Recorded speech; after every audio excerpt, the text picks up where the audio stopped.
Good morning, students. Today we will do subject and predicate. In chapter first, we have read about sentence. What is sentence? A sentence is a group of words that makes complete sense.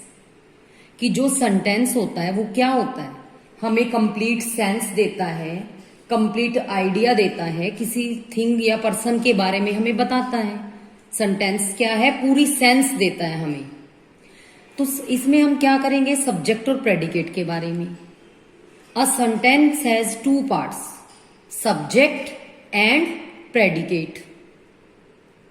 Firstly we will discuss what is subject and what is predicate. Subject, it is that part of a sentence which tells us who और what the sentence is about. Means subject जो है sentence का वो part होता है जो हमें ये बताता है कि सेंटेंस किसके बारे में है, कि उस एक्शन को करने वाला कौन है, डूअर ऑफ द एक्शन कौन है. जो डूअर ऑफ द एक्शन होता है उसे हम सब्जेक्ट कहते हैं. जो हमारा सब्जेक्ट होता है वो हु और वोट का रिप्लाई करेगा. हु और वोट जब हम वर्ब के साथ पुट करके क्वेश्चन करते हैं तब हमारे पास जो आंसर आता है वो क्या होता है? सब्जेक्ट होता है. In simple language we can say कि जो भी हमारे जिसके बारे में सेंटेंस होगा, for example the girl is dancing, तो ये सेंटेंस किसके बारे में है? गर्ल के बारे में. क्वेश्चन पुट कैसे करेंगे? हु इज डांसिंग, आंसर क्या आता है? The girl. तो द गर्ल आपका क्या हो जाएगा? सब्जेक्ट हो जाएगा. जो हमारा सब्जेक्ट होता है ये कोई नाउन भी हो सकता है, प्रोनाउन भी हो सकता है. It can be a word और ग्रुप ऑफ वर्ड्स. ये एक वर्ड भी हो सकता है, ग्रुप ऑफ वर्ड्स भी हो सकता है. जैसे एक वर्ड में Ram is playing, who is playing, क्या आंसर आया हमारा? राम. तो राम क्या हो गया? सब्जेक्ट. ग्रुप ऑफ वर्ड्स में हम कैसे बोल सकते हैं कि द इंडियन टीम वोन द मैच. हु वोन the match? The Indian team. तो वो क्या हो गया हमारा? Group of words. तो जितना भी आंसर हु और वट को रिप्लाई पे आएगा वो हमारा क्या होगा? सब्जेक्ट. तो उसमें क्या सब्जेक्ट हो गया हमारा? The Indian team. Predicate, it is that part of a sentence which tells us something about the subject. Subject के बारे में जो बताया जाता है. जैसे हमने ऊपर अभी एग्जाम्पल किया, राम इज प्लेइंग, तो राम क्या हो गया उसमें? सब्जेक्ट, क्योंकि एक्शन कौन कर रहा है उसमें? सब्जेक्ट राम कर रहा है. रिमेनिंग पार्ट जो भी है उस राम के बारे में क्या बताया जा रहा है? Is playing. तो वो क्या हो गया हमारा? प्रेडिकेट. सब्जेक्ट हमारा हु और वोट का आंसर देगा, वो क्या हो जाएगा? Subject. So we can say that in every sentence we mention a person, place or thing, then we say something about that person, place or thing.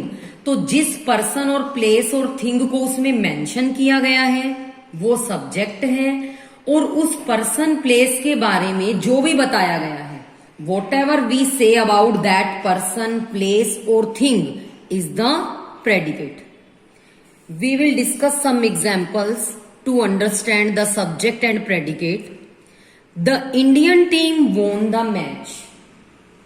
Who won the match? किसने match जीता? Answer क्या है हमारा? The Indian team. तो इसमें जो हमारा the Indian team है वो क्या है? सब्जेक्ट है. और जो आपका रिमेनिंग पार्ट है वो क्या हो गया? Won the match, predicate. Next, Reena is singing a song. Who और व्हाट से क्वेश्चन किया? Who is singing a song, Reena answer आ गया. जो हमारी नॉन लिविंग थिंग होती है उसमें जब हम क्वेश्चन पुट करेंगे तो व्हाट का रिप्लाई, व्हाट से क्वेश्चन पुट करने पे रिप्लाई आएगा. लिविंग में हु से क्वेश्चन करने पे रिप्लाई आता है. ऑलमोस्ट यूजुअली क्या होता है कि जो हमारा सब्जेक्ट है वो स्टार्टिंग में होता है. जैसे आपने इस एग्जाम्पल में देखा, the Indian team, Reena. But sometimes क्या होता है? The subject is placed at the end of the sentence और in the middle of the sentence. कि ये कोई जरूरी नहीं है स्टार्टिंग में हमने जो वर्ड्स देखे उसी को आपने सब्जेक्ट बोल दिया. हमने वही हु और व्हाट से क्या करना है, क्वेश्चन करना है। उसके बाद जो आंसर आएगा वो हमारा क्या होगा, सब्जेक्ट होगा। तो आपका जो सब्जेक्ट है वो सेंटेंस के मिडल में भी हो सकता है, एंड में भी हो सकता है। Look at this example, at one corner of the room sat the princess. अब ये नहीं है कि हमने इसको सब्जेक्ट मान लेना है, दैट विल बी रोंग। हमने क्वेश्चन पुट किया, who set at the corner, कौन बैठा हुआ रूम के कॉर्नर में, द प्रिंसेस। तो आंसर क्या आया हमारा, the princess. The princess is subject in this sentence and the remaining part at one corner of the room sat is predicate.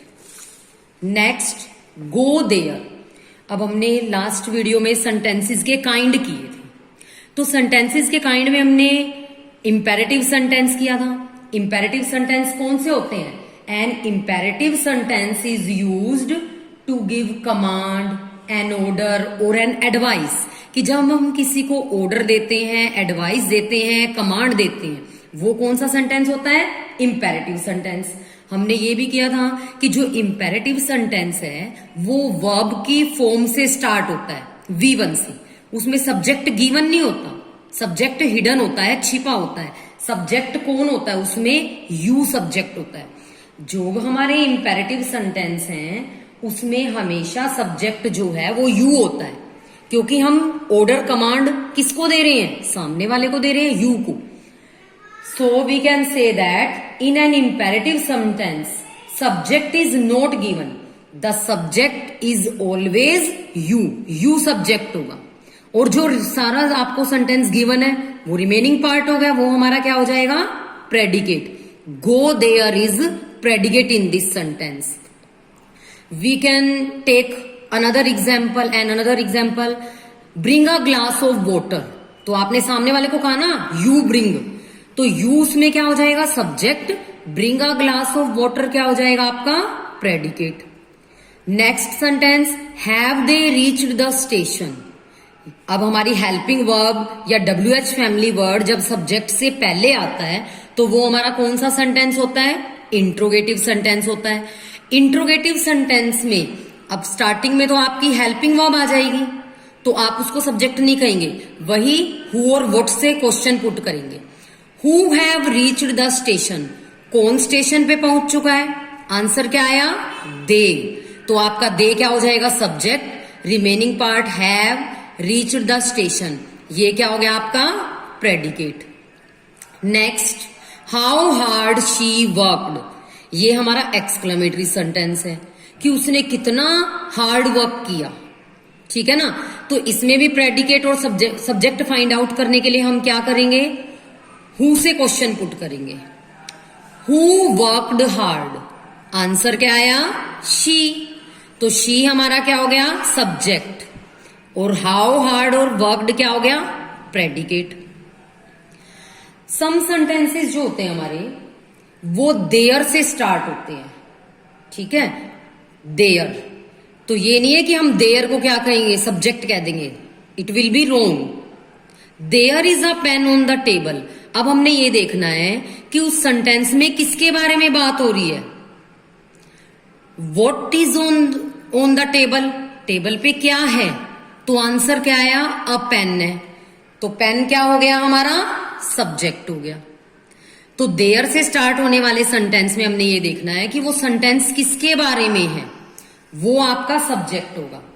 इसी तरह से हमने इनमें किया जो इंट्रोगेटिव था और एक्सक्लेमेटरी था, कि in interrogative and exclamatory sentences we find out what और who the sentence is about, कि हमने क्या करना है, ये देखना है सेंटेंस किसके बारे में है। Then we can identify the subject, तभी हम सब्जेक्ट को पहचान सकते हैं। ये नहीं देखना फर्स्ट लेटर है ना फर्स्ट वर्ड है, वो आपका सब्जेक्ट हो गया। I hope so you have understood this topic. Thank you.